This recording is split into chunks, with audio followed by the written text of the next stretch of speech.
नमस्ते पेरेंट्स, मेरे इस चैनल में आप सबका फिर से स्वागत है। आज जिस टॉपिक में मैं बात करूंगी वो है हाइपर एक्टिविटी। बच्चे की कैसे घर में ही आप हाइपर एक्टिविटी सॉल्व कर सकोगे। क्रिस जब बहुत छोटा था वो इतना हाइपर था, एक जगह टिक करके बैठता ही नहीं था, इधर से इधर करता ही रहता था।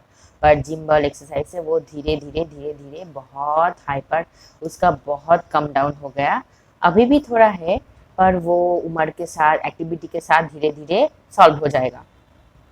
आप भी अपने बच्चों को हाइपर एक्टिविटी रिड्यूस करने के लिए जिम बॉल एक्सरसाइज ज़रूर कराओ, क्योंकि बच्चे की बॉडी को और ब्रेन को रिलैक्स और कामनेस की बहुत ज़रूरत होती है। अगर बच्चे की बॉडी और ब्रेन काम नहीं होंगे तो बच्चे हमारे साथ बैठ के एक्टिविटी कैसे सीखेंगे। हाइपर एक्टिविटी कम डाउन करने के लिए बच्चे को पहले बॉल के ऊपर जंप कराओ। उसके बाद आप धीरे धीरे बच्चे को बॉल के ऊपर बिठाकर सुबह में शाम में 2 टाइम आप पहले 100 तक जंपिंग कराओ। उसके बाद धीरे धीरे करके बच्चे को लेवल बढ़ाओ, आप 100 से 500 तक जाओ। इसके बाद आप बच्चे को बॉल के ऊपर बिठाओ और अप डाउन कराओ।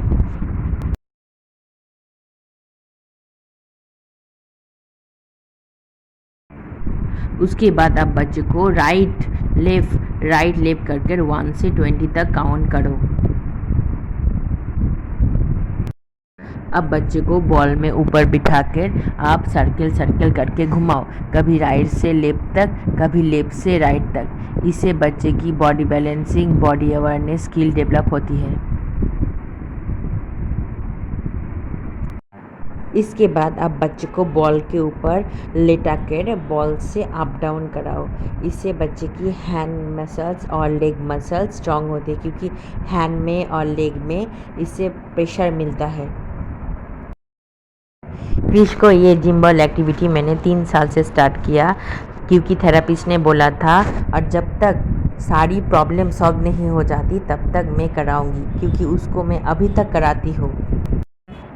अब आप बच्चे को उल्टा कर दो और सेम प्रोसेस से बच्चे को अप डाउन कराओ। अब क्रिश को इस एक्टिविटी से थोड़ा दिक्कत होता है, क्योंकि क्रिश थोड़ा लंबा हो गया और बॉल छोटा हो गया। फिर भी मैं इस बॉल से मैनेज कर लेती हूँ, मैं इस बॉल से ही उसे कराती हूँ।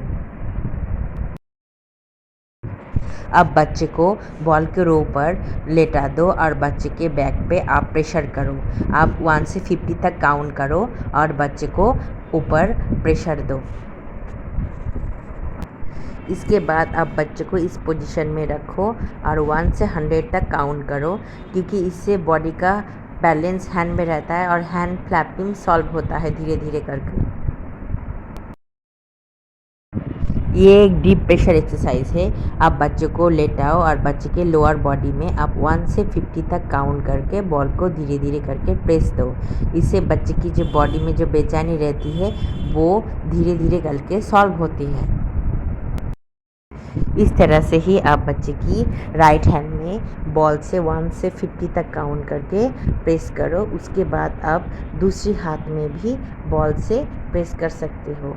इससे बच्चे की हैंड में जो प्रेशर मिलती है, इससे बच्चे की कोर मसल स्ट्रांग होती है और हैंड फ्लैपिंग की जो समस्या है वो भी दूर होती है, क्योंकि हैंड में प्रेशर लगता है ना, हैंड में प्रेशर कम होता है, इसलिए ही बच्चे हैंड फ्लैपिंग करते हैं।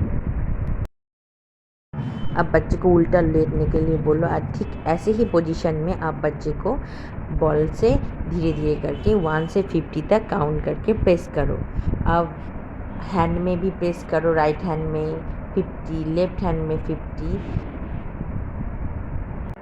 और आपको ध्यान रखना है कि इस बॉल से बच्चे की स्पाइनल कॉर्ड में प्रेशर नहीं जाना चाहिए, क्योंकि वो बहुत सेंसिटिव होता है। मुझे थेरेपिस्ट ने बोला था आपको सिर्फ हैंड में और लेग में ही मैसेज करना है, पर स्पाइनल कॉर्ड में आपको बॉल से प्रेशर नहीं देना है।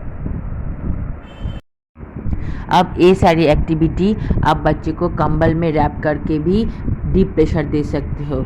इससे जो बच्चे बहुत हाइपर एक्टिव है वो काम डाउन हो जाता है। अब मैंने बच्चे को उल्टा लेटा दिया और बॉल से बच्चे के ऊपर धीरे धीरे करके बाउंस करा रही हूँ। इससे बच्चे की बॉडी और माइंड दोनों बहुत शांत हो जाते हैं। अगर आप लोगों को मेरी फिश की एक्टिविटी अच्छी लगे तो प्लीज़ लाइक शेयर और सब्सक्राइब कर दीजिए।